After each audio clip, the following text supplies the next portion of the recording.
Hoje não é sobre Venezuela, não é sobre Maduro e nem sobre democracia. Hoje é sobre petróleo, poder e recado, caralho. Quando o presidente dos Estados Unidos, daqui dos Estados Unidos, diz que vai cuidar do petróleo de outro país, isso não é força militar. Isso é linguagem de império. E quando um império fala, o mundo inteiro precisa escutar. Se você acha que isso é só mais uma notícia internacional, fica comigo, porque o que está acontecendo agora define quem manda no próximo ciclo global.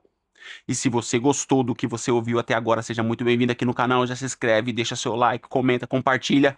Me segue também aonde? Lá no Instagram, no @Walter_Gomes X. No Instagram, eu mostro a minha vida para vocês aqui nos Estados Unidos e muito mais novidade. Mas aqui no canal, eu te ensino a enxergar nas entrelinhas e o meu foco é o seu crescimento pessoal, com técnicas que você precisa ter de estômago para poder prosseguir. Porém, eu gosto sempre que você se faça uma pergunta, tá bom? Sempre. Abram aspas, editor. Você quer ser rico ou você quer ser amado? Fecham aspas. Outra coisa muito importante é que eu não sigo politicamente correto e às vezes eu acabo me expressando um pouco mais forte. Se você se importa com isso, foda-se. Desculpa, mas é a verdade. Agora, se você não se importa, bora pro vídeo? Roda a vinheta, papai.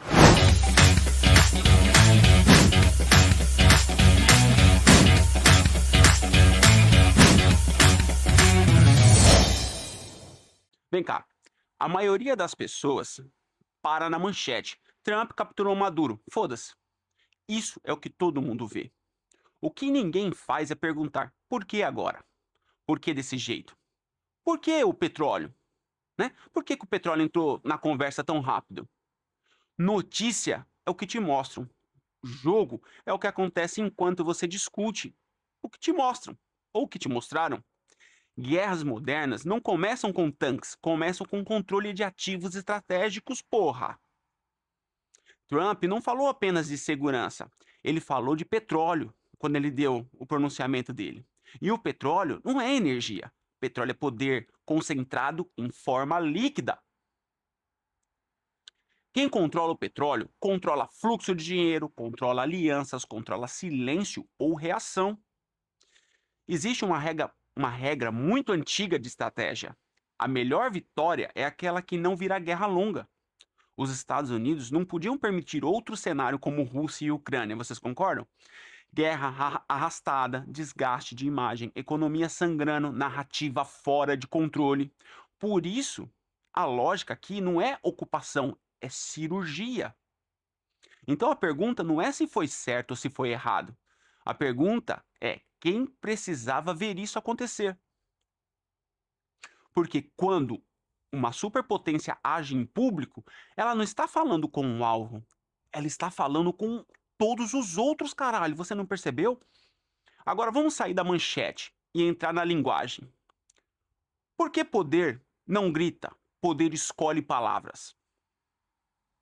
Trump não disse apenas que houve uma operação. Ele disse que os Estados Unidos vão cuidar do petróleo venezuelano, porra. Cuidar, cuidar não é um verbo neutro. Cuidar pressupõe posse, autoridade e direito de decisão. Ninguém cuida do que não considera seu. Existe uma regra antiga do poder. Não importa se você é amado ou odiado. Importa ser necessário. Quando Trump fala em petróleo, ele está dizendo: sem nós, essa porra não funciona. Isso transforma os Estados Unidos de ator político em ator indispensável, porra. Repara que não há pedido, não há consulta, não há vamos discutir, porra. A fala vem no modo fato consumado. Isso ativa os gatilhos psicológicos fortíssimos. Autoridade, nós decidimos. Inevitabilidade, isso vai acontecer. Quando esses dois aparecem juntos, resistência vira atraso, não oposição. Petróleo não é só barril, é contrato, seguro marítimo, rota, financiamento, sanção disfarçada. Quem controla o petróleo não precisa ameaçar, basta regular o fluxo, porra! Irregular fluxo é mais limpo do que bombardear, você concorda? Trump não precisou citar China, não precisou citar Rússia, porque quem compra petróleo entende a mensagem antes do tradutor. A mensagem foi simples, o acesso mudou. E quando o acesso muda, o poder muda de lugar. Na guerra moderna, o alvo não é o exército, é a logística. Não se vence destruindo tudo, se vence controlando que o outro não pode substituir rápido. E energia? Energia não se substitui da noite para o dia, porra. A mídia discute se o Trump exagerou, se foi arrogante, se foi duro demais. Isso, caralho, isso é irrelevante, porra. O que importa é que ele falou como quem já decidiu. É isso e pronto, acabou, porra. Agora, a gente sai do discurso e entra no impacto real. Porque quando o Trump fala em petróleo, ele não está falando com a Venezuela. Ele está falando com China e Rússia. Por que a Venezuela importa para a China? A China não compra petróleo só por preço, ela compra por estabilidade, previsibilidade e controle de longo prazo. A Venezuela virou uma fornecedora estratégica porque aceita acordos fora do eixo do dólar, aceita descontos políticos, aceita contratos amarrados por financiamento. Porra, não é sobre quantidade, é sobre conveniência e geopolítica. Existe uma lógica simples que pouca gente aplica corretamente. Quem controla o meio de produção controla o comportamento. No mundo moderno, o meio de produção não é fábrica, é energia. Quando o controle da energia muda, o discurso ideológico vira detalhe, porra. O golpe não é cortar petróleo, é tirar o barato. Muita gente acha que o objetivo seria deixar a China sem petróleo. Essa porra é ingenuidade, caralho. O objetivo real é outro: encarecer, complicar, burocratizar, tornar imprevisível. Porque poder não é impedir, poder é aumentar o custo de cada decisão do outro. E é a Rússia, Valtão. Aqui o jogo é psicológico, cara. A Rússia entende que esse jogo ela entende esse jogo melhor que ninguém, porque ela vive dele. O recado aqui não é militar, é simbólico. É dizer, nós conseguimos agir fora do quintal, direto e rápido. Isso cria uma coisa que Moscou odeia: incerteza estratégica. A forma mais sofisticada de guerra não destrói o exército inimigo, ela quebra o planejamento do inimigo. E quando você força China e Rússia a recalcular rota, seguro, contrato, financiamento, você já vendeu a primeira batalha, você já venceu a primeira batalha. Quando China e Rússia sentem um impacto, o resto do mundo observa em silêncio, cara. Países médios começam a pensar: como que eu. Com quem que agora eu vou fazer negócio? Até onde eu posso ir? Quem realmente garante o acesso? Esse tipo de ação não cria aplauso, cria obediência preventiva. Tem gente achando que isso é sobre ideologia, capitalismo contra o socialismo. Não é, meu jovem gafanhoto. É sobre quem controla a porra da torneira. Ideologia só entra depois que a energia já está garantida. Quando os Estados Unidos falam em petróleo venezuelano, eles não estão tomando um país, eles estão reposicionando o eixo de dependência global. Você não enxergou isso? E quem depende se adapta. Agora vem a parte que quase ninguém quer fazer: olhar para os países do meio. Porque quando gigantes se movem, quem não é gigante vira corredor de impacto. O erro comum, achar que isso é longe. Tem gente dizendo: ah, foda-se, isso é na Venezuela, problema deles. Não, caralho. Não é assim que o tabuleiro funciona, não é assim que a banda toca. Energia conecta tudo. Contratos, vamos lá. Diplomacia, investimentos, alinhamento. O caso do Brasil. O Brasil, ele tem histórico de diálogo energético com a China. Todo mundo sabe dessa porra. Tem investimento, cooperação, conversa e blá blá blá. Isso em si não é crime, é pragmatismo. O problema começa quando você não calcula o ambiente. Porque quando o eixo energético vira ponto sensível, neutralidade vira ilusão. Existe uma regra simples do poder: quem não escolhe um lado na hora crítica acaba sendo engolido. O erro não é negociar com a China, o erro é achar que isso passa despercebido. O caso do Canadá, o Canadá vive um dilema silencioso: diversificar mercados, reduzir dependência e olhar para a Ásia. Eles estão comunicando com a China. Mas o Canadá também sabe de uma coisa: geografia é destino. Quando o vizinho é a maior potência militar do planeta, cada movimento é lido em Washington. Quando o jogo esquenta, o sistema testa lealdade, prática, não discurso bonito. Você pode falar sobre soberania o dia inteiro, mas no fim, o que conta é quem garante seu fluxo. Risco que ninguém verbaliza? Países médios acham que podem ganhar dos dois lados, vender para todo mundo, agradar todo mundo. Isso funciona até o dia em que o tabuleiro fecha. E quando fecha, quem não se posicionou vira variável, caralho. Abram aspas. Tá faltando, né? No jogo do poder, proximidade excessiva com um rival do mestre nunca passa sem custo. Fecham aspas. Às vezes, o custo não vem em sanções diretas, vem em atraso, burocracia, perda de prioridade, esfriamento invisível. Sabe qual que é o efeito psicológico do ataque? O ataque não foi só militar, foi didático. Foi para mostrar quem pode agir, onde pode agir e o que está disposto a controlar. Países como o Brasil e o Canadá entendem isso sem tradução, porra. Quando energia vira arma, diplomacia vira cálculo. E o cálculo não tem ideologia, tem custo. Se você ainda acha que tudo isso foi só uma operação militar, então você está olhando pequeno demais. Vem comigo. Isso não foi um ataque à Venezuela. Isso foi um recado para o mundo. Impérios não explicam, eles demonstram. Quando querem ser entendidos, não mandam nota diplomática. Eles mandam exemplo, porra. E o exemplo aqui foi muito claro e simples. Nós conseguimos entrar, nós conseguimos tirar e nós conseguimos controlar o ativo. Existe uma regra muito antiga do poder. É melhor ser temido do que ser amado, como não se pode ser ambos. Não é isso? Esse movimento não busca aplauso, busca respeito forçado. Porque respeito voluntário oscila, medo estratégico permanece. O verdadeiro precedente? O ponto mais perigoso disso tudo não é o que aconteceu. É o que passa a ser permitido depois. Quando o mundo aceita um precedente, ele vira manual. A maior vitória é aquela que é rápida, é clara e não precisa ser repetida. Esse tipo de ação não convida à guerra, ele desestimula, porque deixa a porra da dúvida no ar. Se eles fizeram ali, podem fazer onde?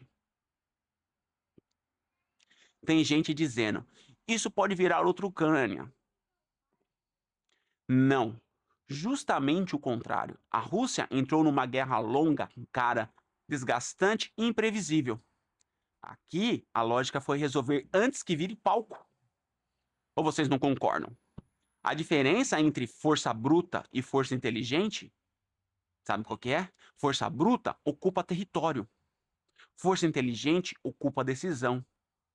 Quando você controla energia, fluxo, contrato, logística, você não precisa ficar.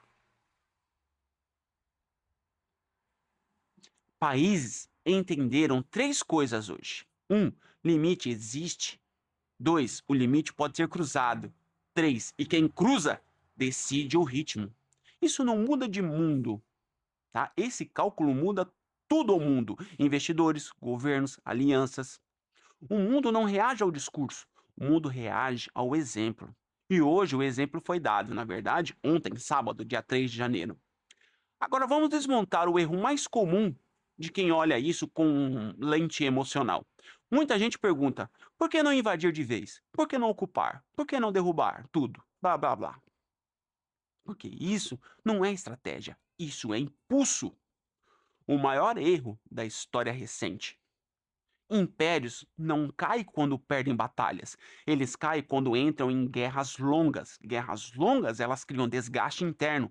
Custo político é caro pra caralho. Colapso narrativo. Heróis do lado errado. E, pior de tudo, criam tempo para o inimigo se adaptar. Olha aí a Ucrânia. Existe um princípio simples da guerra inteligente. Se você não consegue terminar rápido, você nem começa, cara. Uma guerra longa transforma vantagem em fardo. A Rússia aprendeu isso na Ucrânia. O mundo inteiro tá assistindo essa porra. O objetivo real nunca foi território. O território é relevante quando você controla energia, fluxo financeiro, contratos e acesso.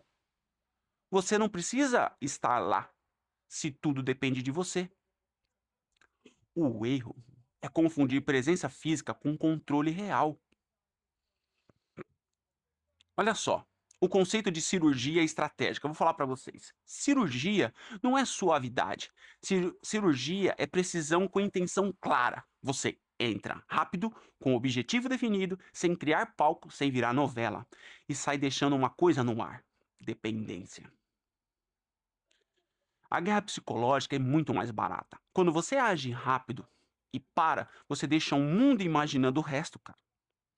Isso é muito mais eficiente do que explicar tudo, né? Ficar com blá blá blá, tcharim tcharim. Porque imaginação é multiplicador do medo. Eu canso de falar isso nos meus vídeos, cara. Tem gente tentando discutir se isso foi moral, se isso foi ético, se foi justo. Hum. Essa pergunta nunca decide guerra nenhuma. O que decide é custo, tempo, efeito colateral, controle pós-ação. É tudo aqui, ó, psicológico. Uma guerra longa exigiria presença contínua, bilhões de dólares por mês, desgaste diplomático, oposição interna. Uma ação cirúrgica exige o quê? Planejamento, execução, silêncio depois.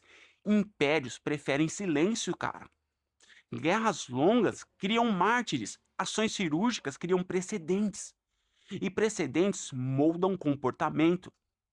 Agora a gente fecha esse vídeo do único jeito honesto possível, que eu já falei, eu acho que uns 2, 3 minutos aqui. Não com opinião, mas com regra.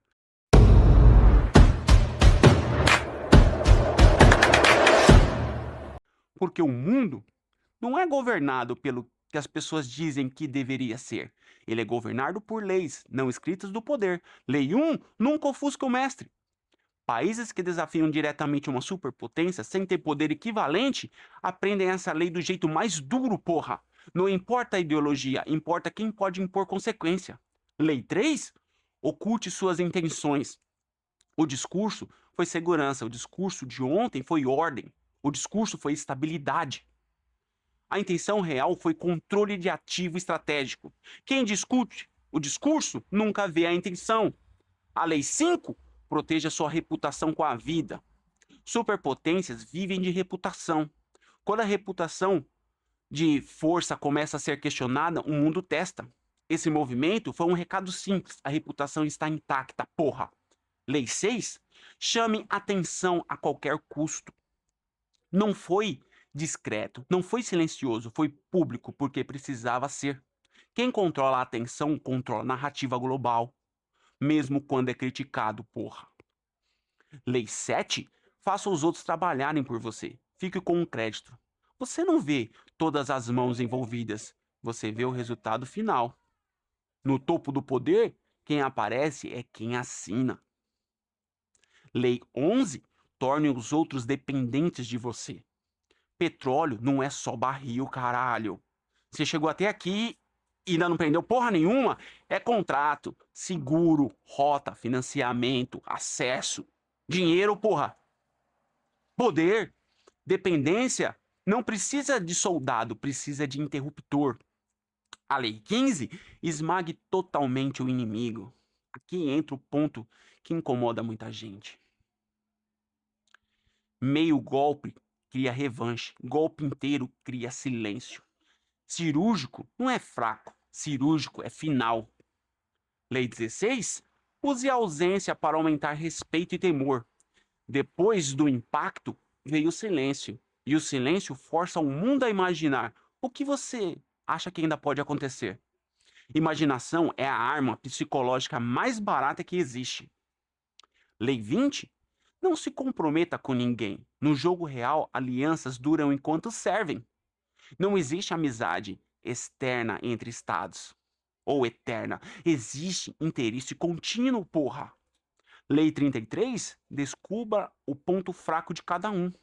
O ponto fraco do mundo moderno não é militar. O que é? Deixa no comentário.